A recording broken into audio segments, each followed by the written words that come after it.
voy a darles el tema de tratamiento de asma y crisis asmática. Para hacer la charla me basé en 2 guías. La guía GINA y la guía GEMA. La guía GEMA es la guía española de manejo de asma, creada en el año 2003 y anualmente se va actualizando. La última actualización es del mes pasado. Y la guía GINA es una guía realizada desde el año 1995, creo. También se va actualizando anualmente y es una guía en la cual participan varios países del mundo y la finalidad, el objetivo de la creación de esa guía es dar no solamente a la sociedad, sino a los médicos, atención primaria y a la salud pública, no solamente el manejo de asma, sino la prevención de asma. Un par de definiciones y conceptos antes de introducirnos en el tema que me tocó, que es tratamiento, básicamente. El asma se define como una enfermedad inflamatoria crónica de las vías respiratorias. En su patogenia interactúan varios factores, entre ellos hay una interacción entre la regulación epigenética y la exposición ambiental, y se puede definir clínicamente como una hiperrespuesta bronquial, donde el paciente tiene una obstrucción variable y esa obstrucción al flujo puede ser reversible de manera total o parcial, ya sea con medicación o de manera espontánea. La prevalencia de asma en Argentina en niños es del 15%, en adolescentes del 13% y en adultos disminuye a un 9%. Sé que tuvieron una clase de fenotipos, pero bueno, para recordar lo que es un fenotipo y cuáles son los fenotipos de asma más frecuentes. El fenotipo, saben que es la expresión en un individuo de la interacción entre los genes y el ambiente. Dentro de los fenotipos más frecuentes se encuentra el asma alérgico, que la característica es de que comienza en la infancia. Como antecedente el paciente tiene eczema, rinitis, alergia, ya sea drogas, medicamentos, alimentos. Básicamente el asma alérgico tiene muy buena respuesta a glucocorticoides y se caracteriza por tener una inflamación eosinofílica de las vías aéreas. El asma no alérgica, que obviamente no tiene las características o tiene las características contrarias al asma alérgica. El asma de inicio en la edad adulta es más frecuente en mujeres, no tiene las características, no es un asma alérgico. Responde a glucocorticoides pero a altas dosis, y dentro del asma de inicio en la edad adulta se encuentra el asma ocupacional. También se encuentra la limitación persistente a flujo aéreo, que son pacientes que tienen asma de larga evolución en donde hay una remodelación de la vía aérea. Y por último, el fenotipo que es el asociado a obesidad. Pero les repito, hay muchos fenotipos, estos son los que vamos a ver en la práctica clínica con mayor frecuencia. Con respecto al diagnóstico, cuando uno habla de asma, hay síntomas que se denominan síntomas guías. Entonces me van a hacer sospechar que ese paciente probablemente tenga asma, y esos síntomas son sibilancias, disnea, tos y opresión torácica. Estos síntomas van a ser variables en el tiempo y en intensidad, y van a ser la manifestación de esta limitación al flujo aéreo que les comentaba anteriormente, que es parte de la definición de asma. Estos síntomas habitualmente son de predominio nocturno y, como les dije, tienen variabilidad. La guía GEMA, y desde hace mucho tiempo se clasifica el asma como asma intermitente y asma persistente dentro de este leve, moderado y severa, pero la guía GINA sostiene que esta es una división, una clasificación bastante arbitraria, y que en su momento, cuando se la clasificó de esta forma, se consideraba que el asma intermitente no tenía la posibilidad de tener exacerbaciones severas, y se vio que sí, que el asma intermitente, digamos que el asma que no necesita medicación diaria, puede tener exacerbaciones graves, y a su vez que el asma con estas características muchas veces es necesario que el paciente tenga un tratamiento con glucocorticoides inhalatorios de manera diaria, o sea, de mantenimiento. Así que considera que el asma debe clasificarse en persistente, leve, moderado, severa. Pero bueno, clasificándola mediante esta clasificación ya antigua, pero que se encuentra en casi todas las guías. El asma intermitente es la que el paciente presenta síntomas menos de 2 días a la semana, no hay interferencia con la actividad diaria, los despertares nocturnos son menos de 2 días al mes y tiene las pruebas de función pulmonar normal. El asma persistente y leve, ya los síntomas son más de 2 días a la semana, no son diarios, hay interferencia con la actividad diaria, los despertares nocturnos son entre 3 o 4 veces al mes y el paciente continúa teniendo pruebas de función pulmonar normal. Con respecto a la moderada, los síntomas son diarios, hay interferencia en la actividad, despertar nocturno más de una vez a la semana, pero no diarios. Y ya acá las pruebas de función pulmonar son anormales, entre un 60 y un 80%, y un pico flujo con una variabilidad mayor del 30% comparada entre la mañana y la tarde. Y con respecto al grave, bueno, los síntomas son diarios, están limitados seriamente las actividades diarias las actividades del paciente. Los despertares nocturnos son a menudo, muy frecuentes, y las pruebas de función pulmonar tienen menos de un 60% con respecto a lo normal, con una variabilidad también mayor al 30% del pico flujo.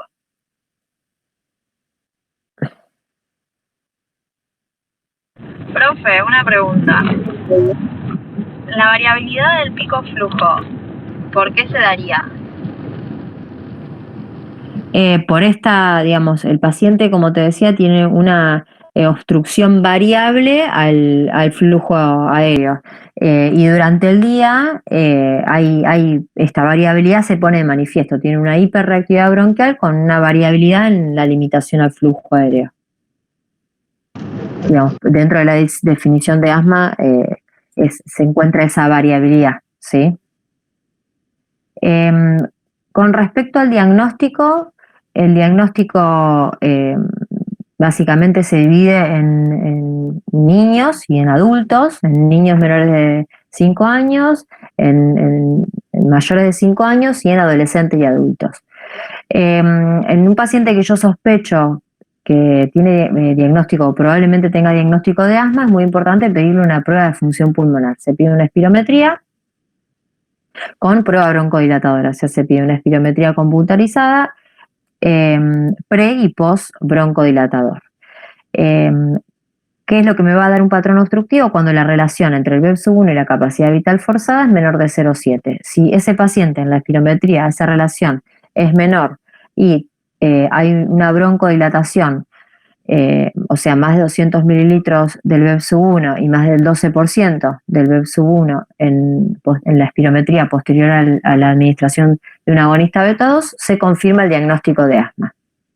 En el caso de que no tenga esta respuesta broncodilatadora, lo que se puede hacer es otras pruebas, como por ejemplo óxido nítrico exhalado, se puede hacer tratamiento con glucocorticoide oral o inclusive altas dosis de glucocorticoide inhalatorio, y si se llega a normalizar ese patrón obstructivo, también hago diagnóstico de asma a pesar de que no tenga una respuesta broncodilatadora clara.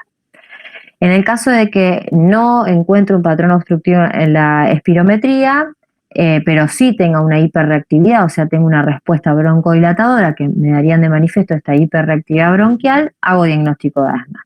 Cuando no tengo este patrón obstructivo, o sea, la relación BEP1 capacidad vital es más de 0,7 y no hay respuesta broncodilatadora, ahí ya yo sospecho que el paciente probablemente tenga asma, tengo varias opciones, puedo administrarle al paciente un pico flujo y ver si tiene variabilidad en el domicilio, hacer un feno o hacer una prueba de broncoconstricción, o sea, pruebas de provocación, como por ejemplo con solución salina hipertónica, que es la que usamos habitualmente, o metacolina, ejercicio, y en el caso de que estos lleguen a dar positivos, también hago el diagnóstico de asma. Con respecto a los niños mayores de 5 años, en los cuales puedo hacer espirometría, acá el patrón obstructivo en cuanto a la relación BEP1 capacidad vital debería ser menor, o sea, para hablar de obstrucción, de 0,85 o 0,9. Mayor de 0,9 sería normal. Si este patrón obstructivo se acompaña de una prueba broncodilatadora positiva, hago diagnóstico de asma. Si es negativa, debería ser una prueba de provocación. Si es positiva, es asma. Si es negativa, reevaluar el diagnóstico.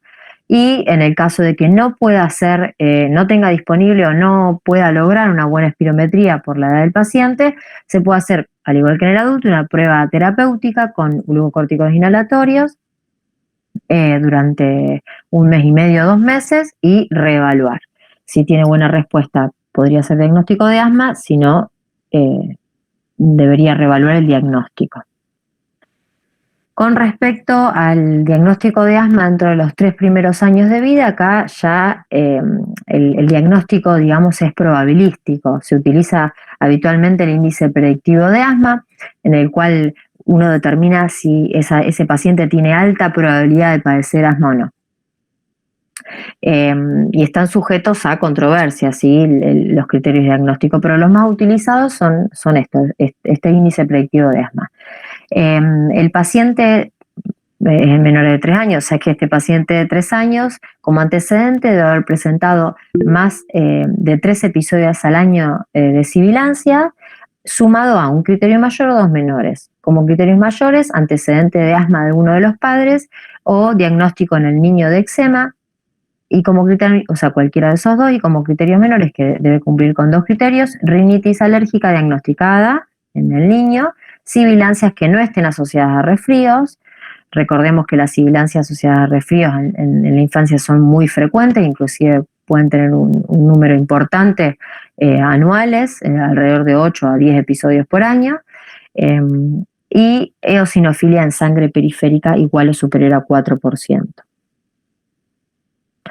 Con respecto al tratamiento, ahora sí, introduciéndonos en el tema que me toca hablar, los principales objetivos son que el paciente pueda tener una vida normal y que no haya interferencia con las actividades diarias, ¿sí? Entonces, lo que tengo que tratar de lograr es evitar los síntomas diarios, los síntomas que se presentan frente a ejercicio. O sea, el paciente debe estar asintomático, que no tenga restricciones en la vida cotidiana. Para eso, una forma de medir objetivamente el control de asma es que no debe usar la medicación de rescate más de 2 veces al mes, y las pruebas de función pulmonar deben ser normal o muy cercano a lo normal. Esos son los principales objetivos de tratamiento. El tratamiento, el control de asma se divide, podemos hablar de que el paciente se encuentra controlado, parcialmente controlado o no controlado, ¿sí? Es muy importante, como dijimos anteriormente, uno de los objetivos es el control del asma, pero yo tengo que objetivar ese control. Entonces, mediante cómo lo objetivo, cómo puedo determinar si ese paciente está controlada. Bueno, esto es una forma de controlarla. Estos son 4 ítems en los cuales, si yo no te presento ninguno, el paciente está controlado; si tengo 2, está parcialmente; y si no tengo ninguno de los 4, en realidad tengo los 4, no está controlado. Síntomas diurnos más de 2 veces por semana, despertar nocturno por asma, uso de medicación de rescate más de 2 veces a la semana y limitación en la actividad diaria. Otra forma de controlar el asma es a través de cuestionarios.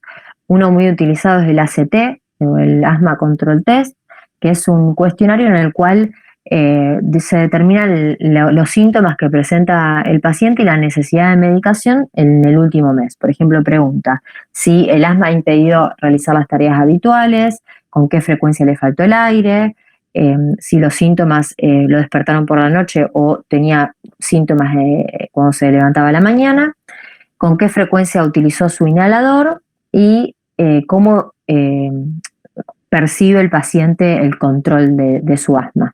Eso le da un puntaje. Los pacientes que tienen menos de 20 puntos, o sea 19 o menos, se considera que no están controlados.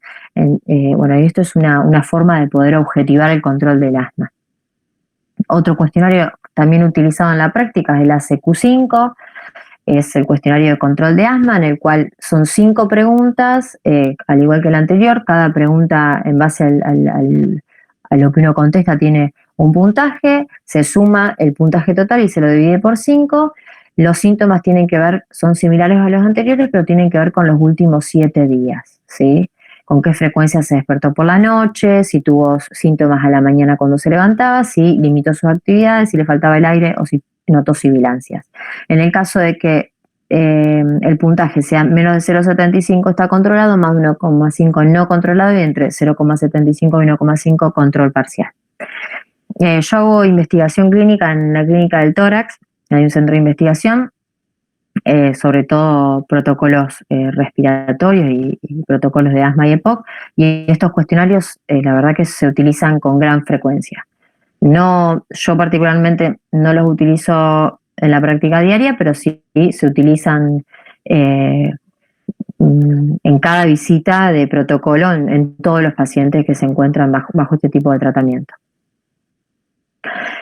Cuando uno evalúa el control del asma es muy importante descartar que tengan algún tipo de comorbilidades o otras cuestiones, antecedentes u otras cuestiones que tengan que ver con el paciente, y algunos pueden ser modificables, ya que uno a lo mejor aumenta la dosis del corticoide, aumenta el tratamiento, digamos, por decirlo de alguna forma, modifica el tratamiento y eso hace que tenga mayor probabilidad de presentar efectos adversos o inclusive mal control del asma, porque uno no actúa en estos ítems que les voy a mencionar, que muchas veces pueden ser modificables.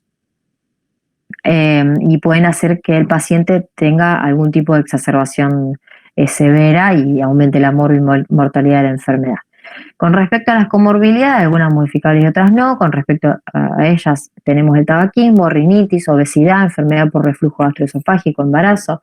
Muy importante el humo del tabaco, sobre todo en los niños. Interrogar a los padres si fuman, y sobre todo dentro de la casa. La exposición ambiental, falta de adherencia al tratamiento, mala técnica en niños y en ancianos. Es muy importante evaluar la técnica en cada una de las consultas. Evaluar la utilización del dispositivo. El antecedente de haber utilizado el aerosol o medicación de rescate, un frasco, digamos, un aerosol de medicación de rescate al mes, también es un factor de riesgo para tener exacerbación grave. El haber padecido crisis severas y tener un BEP-1 bajo, o sea, una prueba de función pulmonar bajo a menor de 60%, a pesar del tratamiento. El tratamiento se puede dividir en medicamentos de control o mantenimiento y medicamentos de rescate. Con respecto a control o mantenimiento, se administran de manera continua y por periodos prolongados. Después voy a mostrar el tratamiento de asma es de manera escalonada, uno puede ascender o descender en estos escalones, reevaluando al paciente cada 3 meses, dependiendo el control de la patología. Dentro de estos medicamentos de mantenimiento se encuentran los glucocorticoides inhalados, que son los más frecuentemente utilizados e indicados. También se encuentran los sistémicos, los antagonistas de los receptores de los leucotrienos, los agonistas beta-2 adrenérgicos de acción prolongada o LABA, los anticolinérgicos o antimuscarínicos de acción prolongada, como el tiotropio o glicopirronio, que se los denomina LAMA, y por último los anticuerpos monoclonales, muy utilizados en los últimos años. Va a depender el fenotipo de la patología y la edad del paciente para su indicación, y entre ellos son el omalizumab, mepolizumab, reslizumab, benralizumab y dupilumab, y hay muchos otros que están en investigación. Con respecto al glucocorticoide inhalatorio, es un medicamento antiinflamatorio que disminuye los síntomas, mejora la calidad de vida, la función pulmonar, disminuye las exacerbaciones, hospitalizaciones y muerte, y como efecto adverso considerar la candidiasis orofaringe y disfonía en los pacientes que utilizan dosis moderada o dosis alta.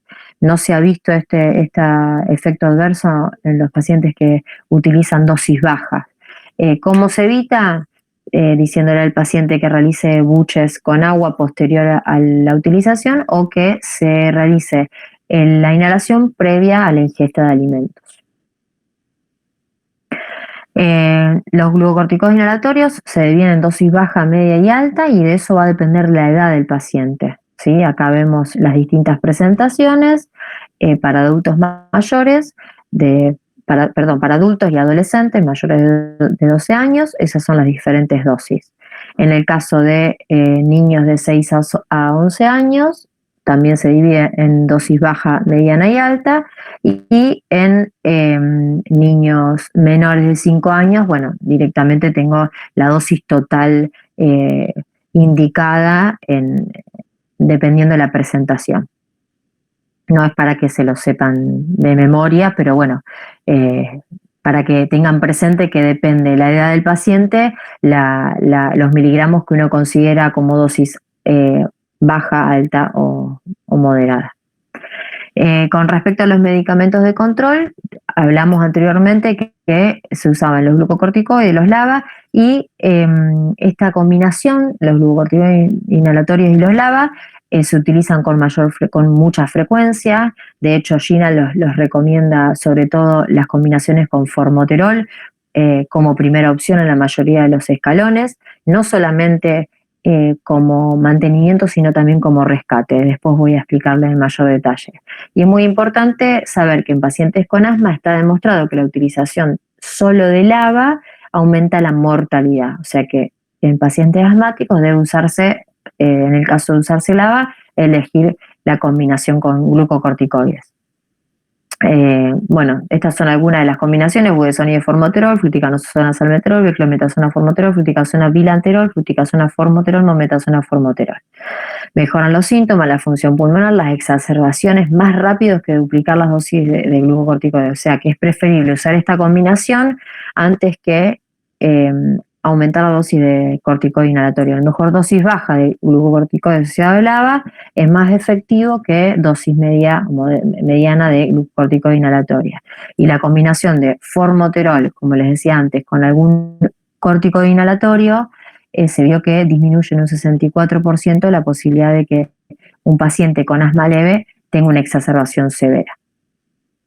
Y muchas veces se recomienda, antes de pasar a dosis alta de glucocorticoide inhalatorio, usar esta combinación o usar la triple terapia, que más adelante les voy a detallar. Se recomienda utilizar una combinación con formoterol. Con respecto a los medicamentos de alivio de rescate, se utilizan a demanda, ya sea para tratar o prevenir la broncoconstricción. Por ejemplo, un paciente que tiene que hacer ejercicio y sabe que hace broncoconstricción con el ejercicio, se puede hacer la medicación de rescate previo. Se puede utilizar agonistas beta 2 de acción corta, que son los ABA.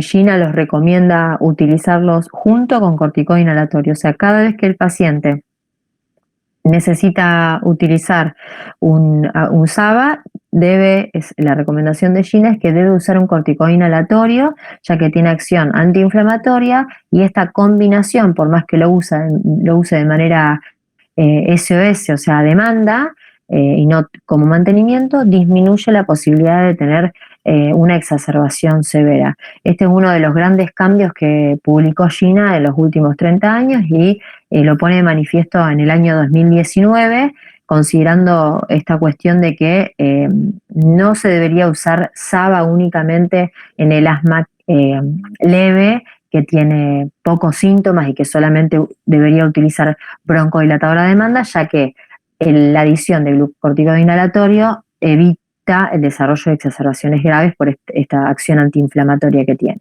Como efecto adverso, puede dar temblor, taquicardia e incluso tolerancia, con necesidad de mayor dosis y utilización con mayor frecuencia. Con respecto a los anticolinérgicos de acción corta, dentro de ellos se encuentra la hiperatropia. Como efecto adverso da sequedad bucal, y, como les decía antes, de elección para Gina, cualquier combinación con formoterol, budesonide formoterol, beclometasona, o sea, cualquier corticoide inhalatorio asociado a formoterol.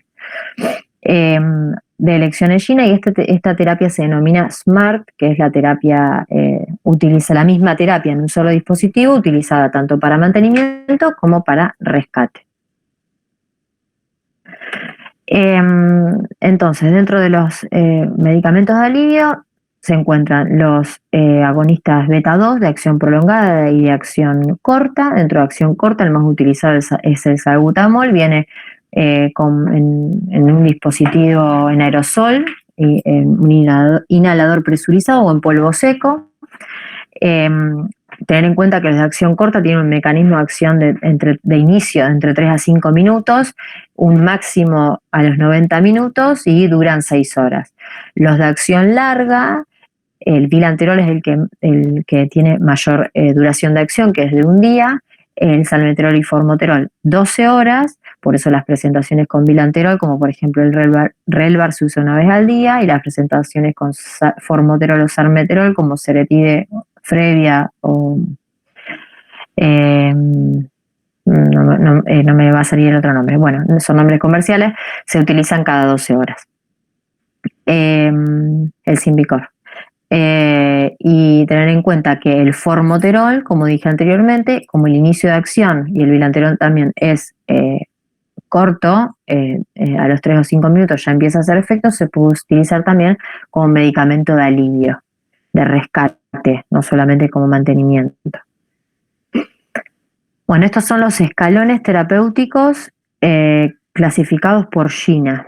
¿Sí? GINA clasifica el tratamiento en 6 escalones. GEMA, que GINA, GEMA, la guía española, en 6 escalones, y GINA une, o sea, son 5 escalones para GINA, donde unifica el escalón 5 y el escalón 6. Tanto GINA como GEMA tienen un tratamiento de elección, otras alternativas, y qué medicación se va a usar a demanda, que en la mayoría de los escalones va a ser el mismo. Ahora sí, para todos los escalones hay que hacer, como dije anteriormente, educación, control ambiental, tratamiento de las comorbilidades, y en los escalones iniciales, siempre y cuando el BEPS1 no esté muy afectado, o sea, no sea menor del 70%, se considera inmunoterapia sublingual con alérgenos, con alérgenos perennes como son los ácaros. En el caso el anterior gráfico correspondía a GEMA, y a GINA, es el actualizado de este año, creo que la actualización fue en mayo de este año, donde vemos hay un tratamiento escalonado denominado Track 1, esta modificación es a partir de este año, y un tratamiento denominado Track 2. El Track 1 es el tratamiento de elecciones, como si fuera la primera opción terapéutica, y el Track 2 es la segunda opción terapéutica para, obviamente, cuando uno tiene en cuenta el tratamiento e indica un tratamiento, va a tener en cuenta el costo, las preferencias del paciente, la seguridad, la eficacia, y se va a decidir por uno o por otro, a pesar de que haya un tratamiento que está demostrado que sea más efectivo de elección, va a depender también de todas estas características que les dije anteriormente. Entonces, con respecto, como vemos, al Track 1, va a utilizar en todos los escalones cualquier combinación de corticoide inhalatorio con formoterol, tanto de manera a demanda como de mantenimiento, dosis baja, mediana o alta. En el escalón 5 ya se suman los anticuerpos monoclonales u otro tipo de tratamiento. En el Track 2, acá utiliza otro tipo de corticoide inhalatorio, como les dije anteriormente, cuando utiliza el SABA en el escalón 1, cuando se utiliza el SABA hay que usar corticoide inhalatorio, a pesar de que se utilice SOS como alivio. Y luego, corticoide inhalatorio asociado a no LABA, pero no la opción de formoterol. Ese sería el Track 2. Y como otras opciones se encuentran las otras drogas asociadas o no, dependiendo del escalón. Con respecto a los niños entre 6 a 11 años, porque GINA hace la diferencia en cuanto al tratamiento en menores de 5, 6 a 11 y más de 12. Con respecto a los niños entre 6 a 11 años, en los pasos, digamos, en asma menos severo, esta sería el escalón superior, sería el tratamiento de elección, y el inferior las opciones alternativas. Es similar al Track 2 del adulto, ¿sí? Donde se utilizan corticoides inhalatorios a dosis baja, a dosis mediana, sumada a LABA, dependiendo pero en mayores de 6 años ya se puede administrar formoterol, en algunos casos se puede usar inclusive tiotropio, y en algunos casos, en algunas terapéuticas con anticuerpos monoclonales están indicados en mayores de 6 años. Entonces, como tratamiento de mantenimiento, el escalón 1, en lo que respecta a GINA, el Track 1, o sea, el tratamiento de elección, es igual para el escalón 1 y para el escalón 2, y la medicación sugerida es el budesonide más el formoterol, a bajas dosis administrada SOS, tanto en el escalón 1 como en el escalón 2. Y en el track 2, el escalón 1 para el track 2, o sea, la terapia alternativa para Gina sería un corticoide inhalatorio, como les dije, más un SABA administrado de manera SOS.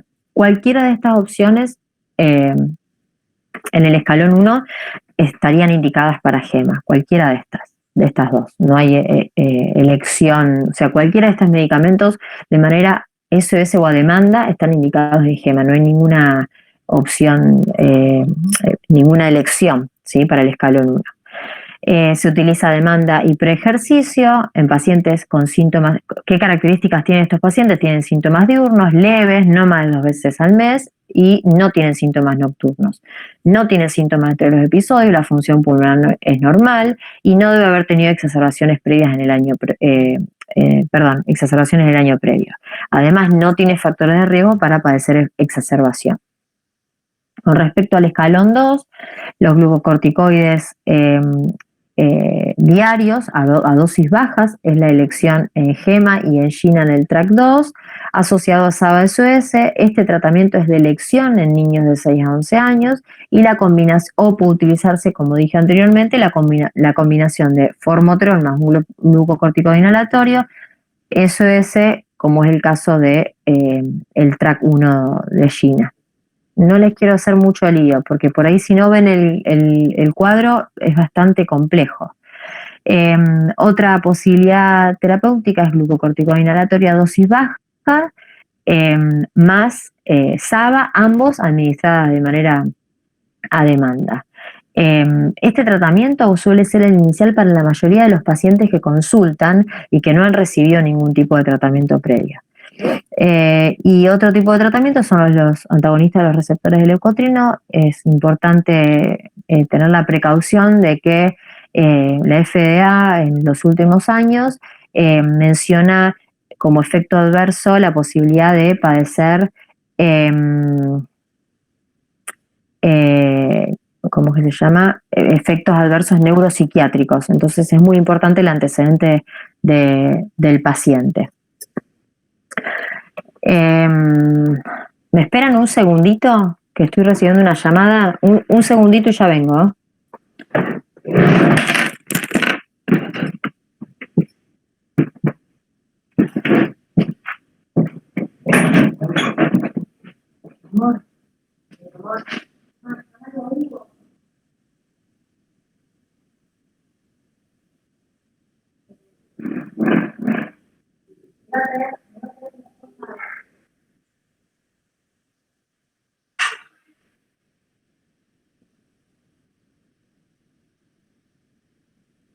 Las cosas que tengo que mandarle están al baúl.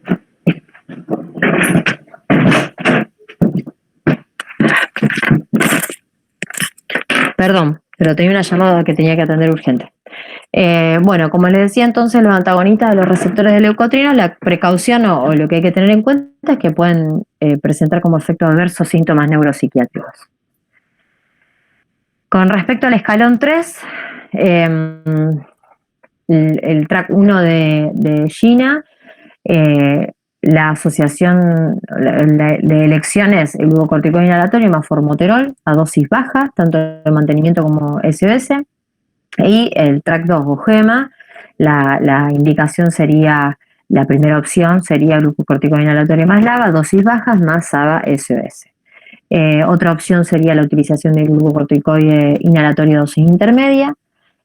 Como les dije anteriormente, en pacientes con rinitis y asma, alérgica a ácaro, se puede utilizar inmunoterapia sublingual siempre y cuando el BEP1 no sea menor del 70%. En niños entre 6 y 11 años, como primera opción es, al igual que GEMA o el track 2, es la combinación de glucocorticoide inhalatorio más LABA, o glucocorticoide inhalatorio a dosis intermedia o muy baja dosis de glucocorticoide inhalatorio más formoterol, tanto de mantenimiento como SOS. Y como segunda opción en niños entre 6 y 11 años, glucocorticoide a bajas dosis con antagonistas de los receptores de leucotrieno.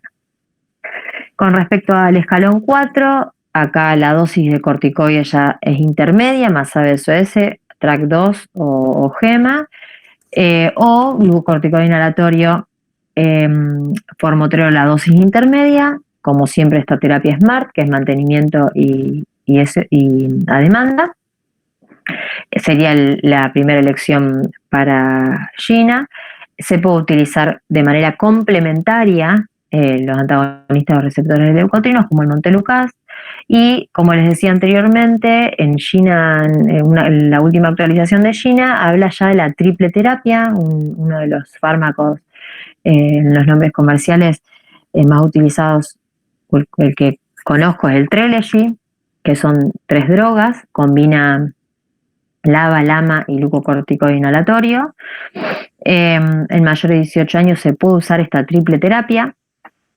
El LAMA puede ser el tiotropio o el glicopirronio a dosis intermedia, pero como les decía antes de utilizar esta opción en pacientes que no están utilizando el formoterol a dosis intermedia, que están con otro LABA, sin glucocorticoide con otro LABA, modificar y rotarle por ejemplo, a la opción de budesonide formoterol, dosis intermedia y mantenimiento, y SOS, y evaluar si hay mejoría o no de los síntomas antes de pasar a la triple terapia.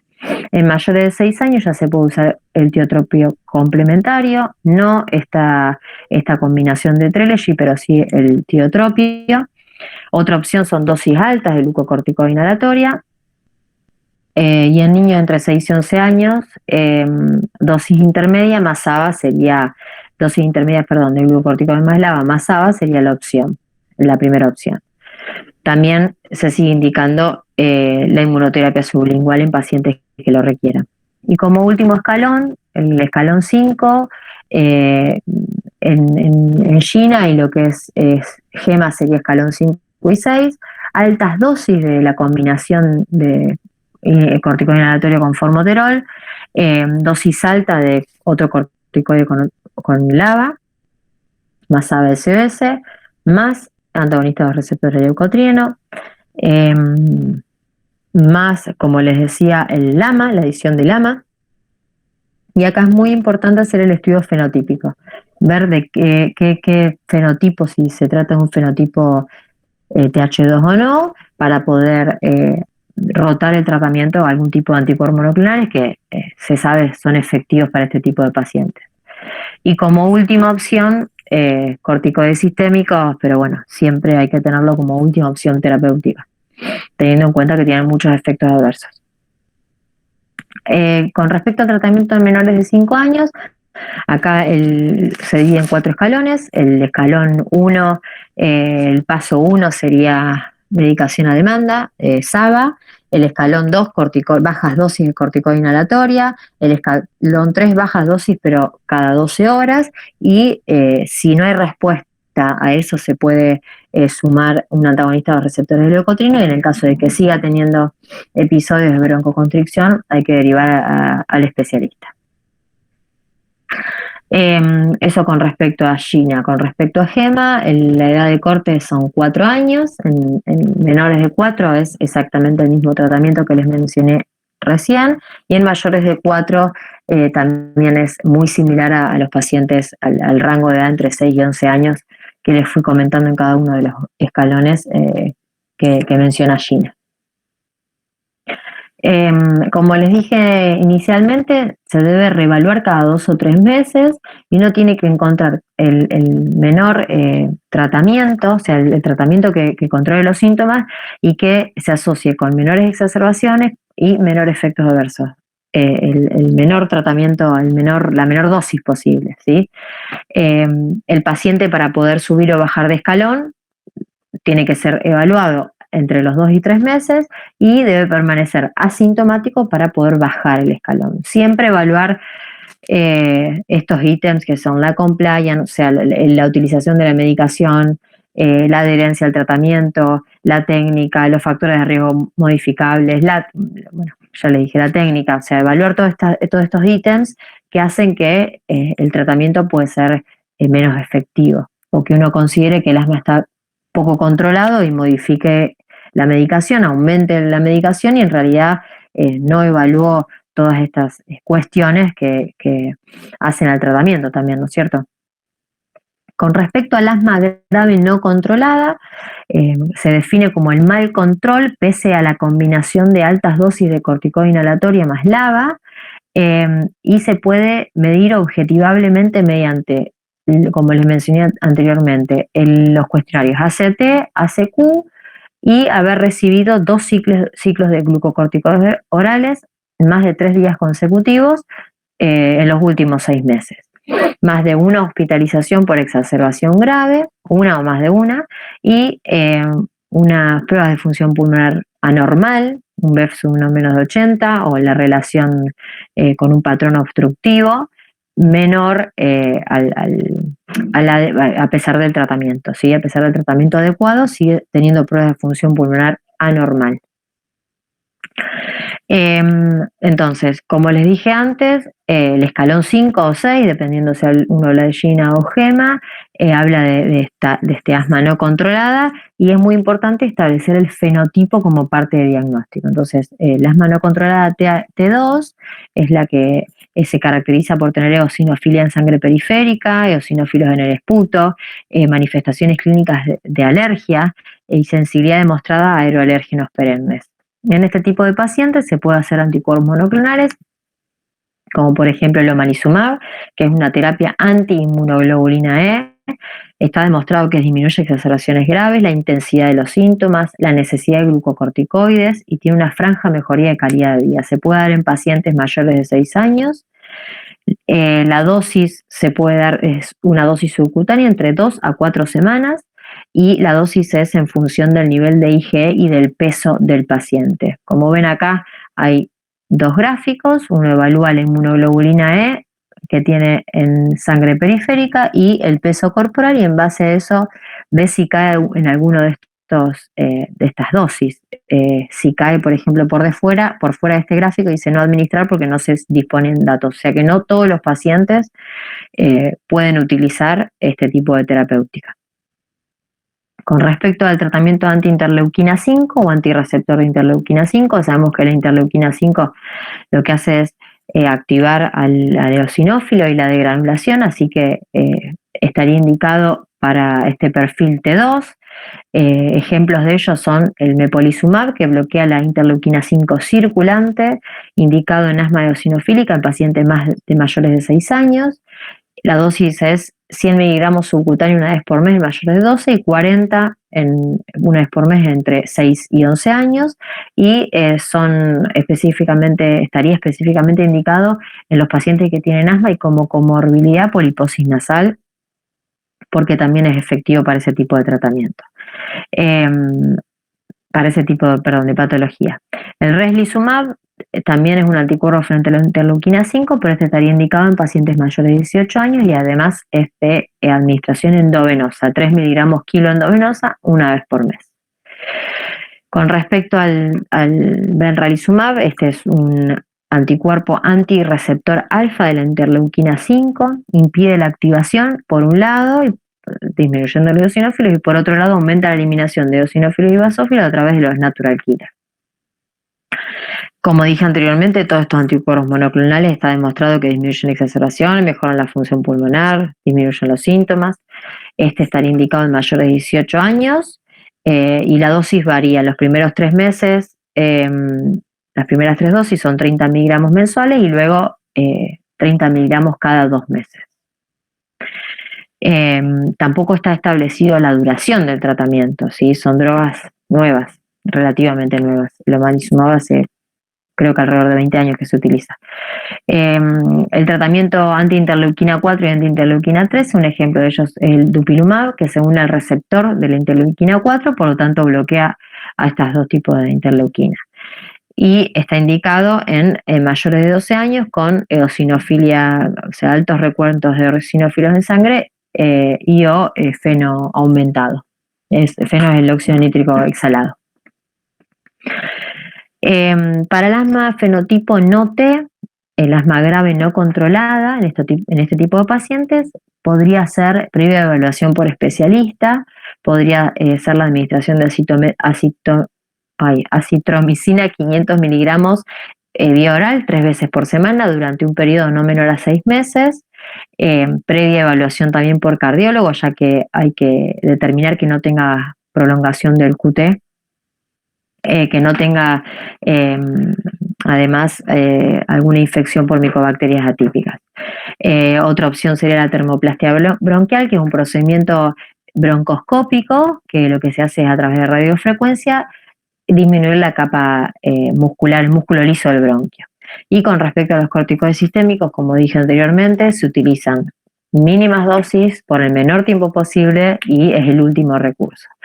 Hay que tener en cuenta que hay un montón de pacientes que tienen asma de tipo T o T2 o eosinofílico, y la verdad que las obras sociales es bastante complejo que autoricen este tratamiento con anticuerpos monoclonales. Entonces muchas veces el único recurso que uno tiene es la administración de corticoides hasta que, bueno, el paciente pueda muchas veces mediante una intervención judicial lograr que la obra social les pague el tratamiento. No.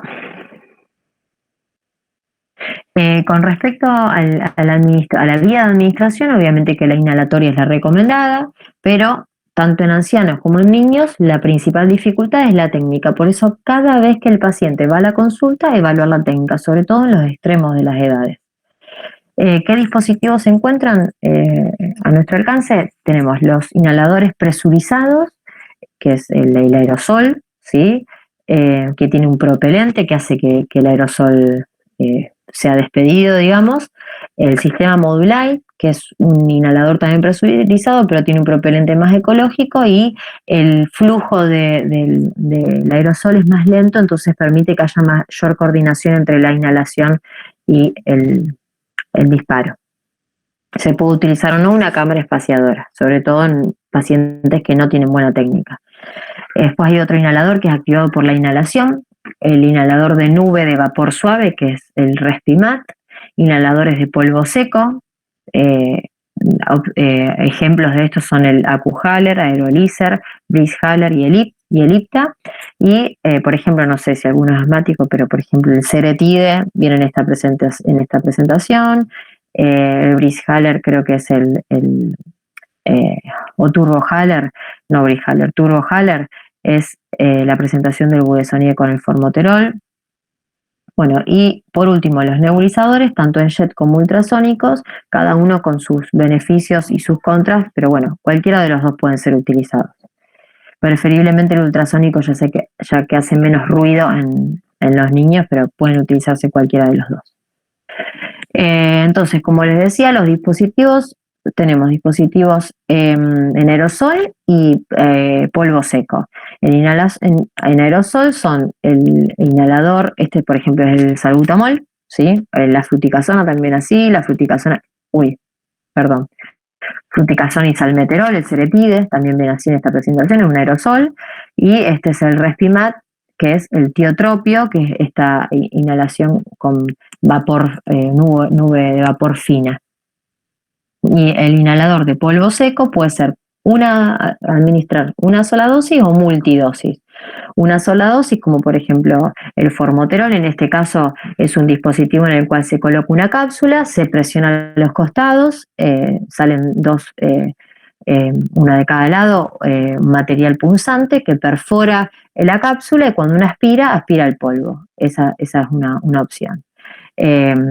Y por ejemplo en estas opciones multidosis, el dispositivo presenta, digamos, como si fuera un botón, por así llamarlo, o en el caso de este Turbohaler, hay que rotar la base para que se cargue, y una vez que está cargado, el paciente inhala y administra la medicación. Eso con respecto al tratamiento de mantenimiento. ¿Alguien tiene alguna duda o algo para preguntarme? Profe, yo tengo una duda. Sí. ¿Por qué sería el uso de la acitromicina? Porque tendría un efecto antiinflamatorio. Ok. Utilizado de esa manera como efecto antiinflamatorio. Pero bueno, se utiliza obviamente como última opción, como te dije anteriormente, en asma grave no controlado, ¿sí? Bueno, profe, gracias. De nada. Bueno, con respecto a crisis asmática, no sé qué hora es, pero no creo que demoremos mucho, nos quedan unos minutitos. Con respecto a crisis asmática, la crisis asmática se puede definir como el deterioro de una situación clínica basal con necesidad de la administración de un tratamiento específico y, por otro lado, la definición clínica es el aumento de los síntomas con necesidad de un tratamiento, un medicamento de alivio, sumado a deterioro de la función pulmonar. Es muy importante poder determinar la gravedad de la crisis asmática y no demorar tiempo en instaurar el tratamiento, ya que de eso va a depender la morbi-mortalidad del paciente. Hay dos tipos. La crisis asmática se clasifica en la crisis de instauración rápida y la de instauración lenta. La rápida es la que se desencadena en menos de 3 horas, el mecanismo es la broncoconstricción, tiene mayor gravedad inicial con riesgo vital, pero tiene una muy buena respuesta al tratamiento y habitualmente hay un factor desencadenante. El paciente puede determinar un factor desencadenante, alérgenos, alimentos, estrés, llanto, risa, alguna situación desencadenante, pues reconocida por el paciente. Y con respecto a la crisis de integración lenta, en la que se desencadena en días o semanas, representan el 80% de las crisis que consultan en la urgencia. O sea, habitualmente la crisis que consulta es esta, que hace días que el paciente está sintiendo broncoconstricción, el mecanismo acá es inflamatorio y hay una respuesta más lenta o una menor respuesta al tratamiento. Y habitualmente se deben a una infección respiratoria o a mal control de la enfermedad, sumado a algún desencadenante como puede ser una infección. Es muy difícil objetivar clínicamente si se trata a lo mejor de una crisis moderada severa, por eso es importante también contar con algunos métodos que me puedan ayudar a esta clasificación, porque de eso va a depender el tratamiento. Entonces muchas veces hay que contar con un saturómetro, hacer una radiografía de tórax, un estado ácido base o un pico flujo como para poder ser más objetivo en la crisis, ¿sí? No es mi intención leerles el gráfico, pero es para que tengan en cuenta qué es lo que uno evalúa cuando va un paciente que refiere que tiene falta de aire, ¿sí? Muchas veces son pacientes ya conocidos, los pacientes se conocen, asmáticos, tienen un tratamiento, como decía anteriormente, son pacientes que hace días que están con disnea y que muchas veces no adhieren al tratamiento, tienen baja compliance. Entonces uno evalúa el grado de disnea, el habla, la frecuencia respiratoria, cardíaca, la presión arterial, el uso de músculos accesorios, las sibilancias, el nivel de conciencia y objetivarlo de alguna forma, como les decía, con el pico flujo, la saturación, la presión de oxígeno y dióxido de carbono. Una crisis leve no va a tener mucho más que la frecuencia respiratoria aumentada, puede tener la frecuencia cardíaca un poco aumentada y va a tener sibilancias, ¿sí? El resto de los parámetros van a ser normales. En el caso de una crisis grave ya voy a tener utilización de músculos accesorios, la saturación va a ser menor de 90.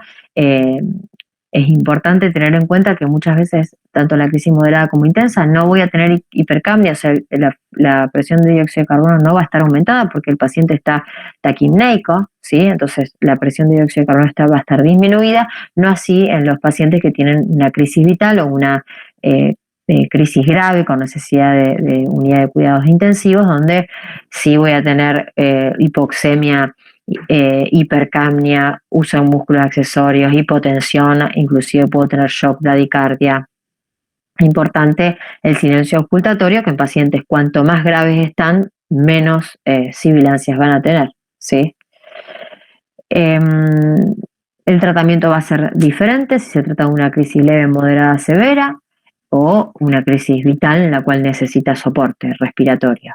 En la leve, con salbutamol, ya sea en aerosol, y si no dispongo de aerosol puede ser en nebulizaciones, una cada 20 minutos, y corticoide bioral.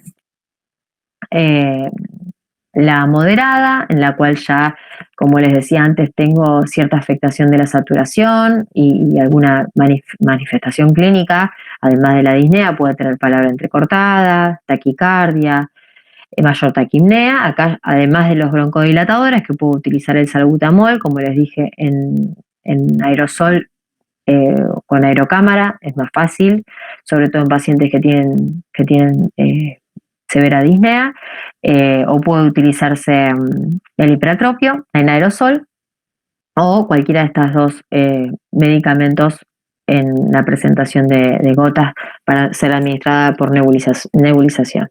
Corticoides se puede utilizar vía oral o endovenoso. En el caso de una crisis severa, considerar ya, además del tratamiento anterior, hacer un ácido base, una radiografía de tórax para ver si hay algún factor que pueda contribuir a esta crisis, como puede ser un neumotórax, provocado también muchas veces por la misma crisis asmática, una neumonía o algún factor que pueda estar provocando o ser consecuencia de la misma. Y considerar sulfato de magnesio endovenoso en infusión única. Y ya en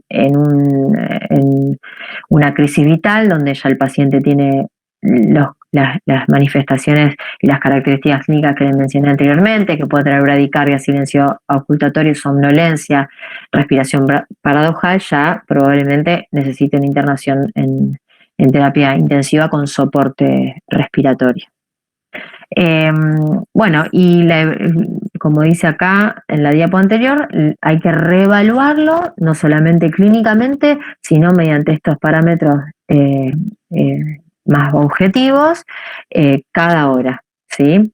Y en base a eso uno puede determinar si tiene buena respuesta, mala, y si es necesaria una internación en sala general o en terapia. En los casos de que tenga una buena respuesta, o sea, la saturación sea mayor del 92% y haya signos de mejoría, el paciente se encuentra estable, sea corticoide, por ejemplo, meprednisona o el equivalente en prednisona. Utilizamos mucho la del Tizona B, que es la meprednisona, 40 miligramos, una semana, un comprimido día por una semana. Se iría con una terapia de mantenimiento, cualquiera de las opciones anteriormente descritas. Enviar al especialista.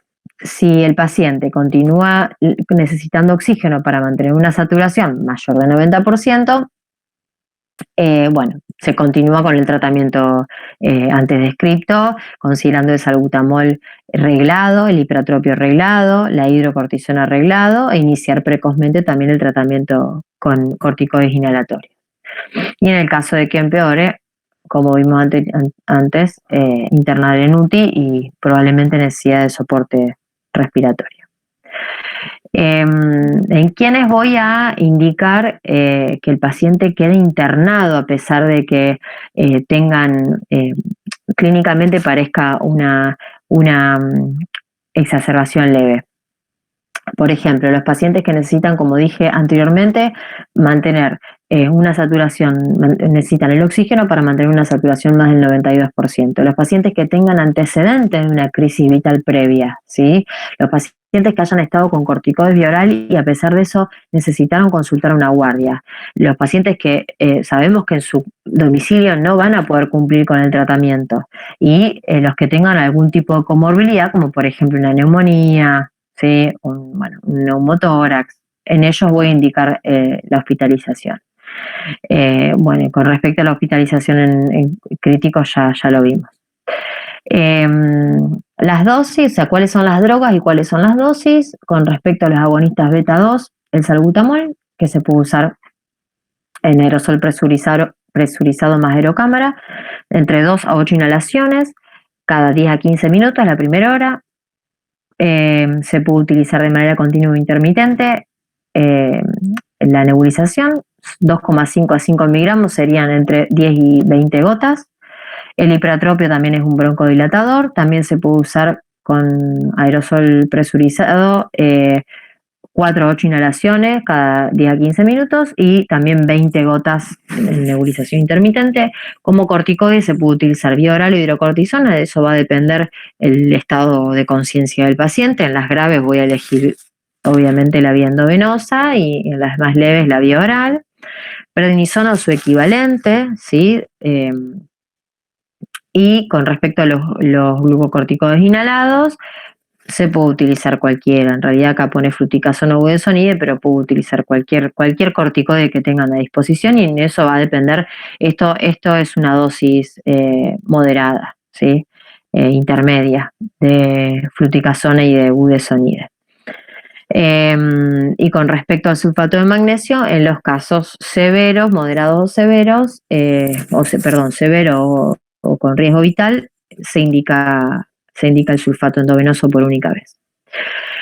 Por último, con respecto a la crisis asmática, en menores de 5 años se divide en leve y severa.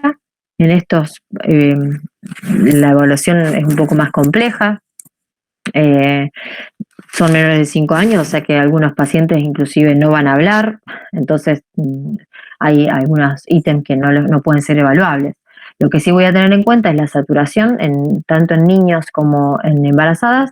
Es importante mantener una saturación mayor de 94-95%.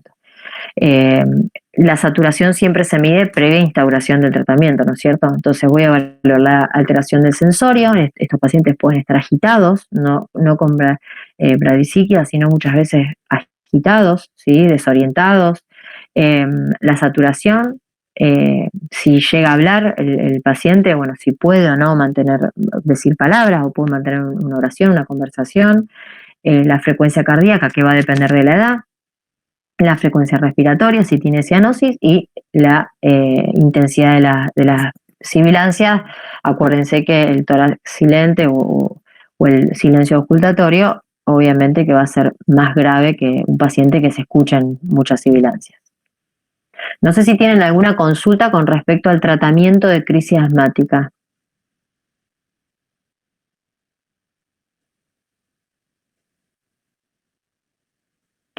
Bueno, y por último, perdón, esto es en niños. El tratamiento es similar al del adulto, con dosis menores, obviamente. El oxígeno suplementario generalmente es 1 litro, mucho menor que en adultos. En adultos se puede utilizar bigotera, en niños se utiliza máscara. Como les dije, la saturación, al igual que en embarazadas, tiene que ser mayor 94-95%. La dosis de salbutamol es la mitad, al igual que el de hipertropio. Dependiendo de la edad se puede o no usar. Acá está el hipertropio. Y corticoides sistémicos, habitualmente nosotros usamos la betametasona, una dosis práctica que es una gota kilo. Se puede usar cada 8, cada 12 o una vez al día. Y el sulfato de magnesio no se utiliza en casos severos, pero a diferencia del adulto, que se realiza en forma endovenosa, en niños menores de 5 se puede utilizar, pero nebulizada. Una sola vez, y en mayores de 2 años. Y por último, algunos puntos importantes con respecto a asma y COVID, que no quería dejar de mencionar. Tampoco hay mucho, pero bueno, para tener en cuenta que la evidencia disponible en lo que respecta a asma no grave asociada a COVID, no se ha visto que tenga mayor morbimortalidad. En lo que respecta a asma grave, los pacientes, o sea, que tienen asma grave y que se han infectado, la información es ambivalente. Hay estudios, pacientes que han tenido mala evolución, y otros, al igual que el resto de la población, buena evolución. En lo que tiene que ver, en lo que respecta a mi práctica clínica y a mi experiencia en los pacientes, sobre todo en los pacientes que están bajo protocolo, que son la mayoría asmáticos o EPOC, con asma o EPOC moderado a grave. La verdad que los pacientes han tenido pocas manifestaciones clínicas, e inclusive algunos han necesitado internación, pero no durante mucho tiempo, y no han necesitado internación en unidad de cuidados críticos. No existe evidencia que el tratamiento de mantenimiento empeore el pronóstico de la enfermedad. Lo que sí se vio que in vitro hay evidencia que los glucocorticoides inhalatorios disminuyen la replicación del virus en las células respiratorias, e in vivo parecería ver que los pacientes que utilizan glucocorticoides inhalatorios podrían tener cierta capacidad protectora contra la infección. Bueno, muchas gracias. No sé si tienen alguna pregunta.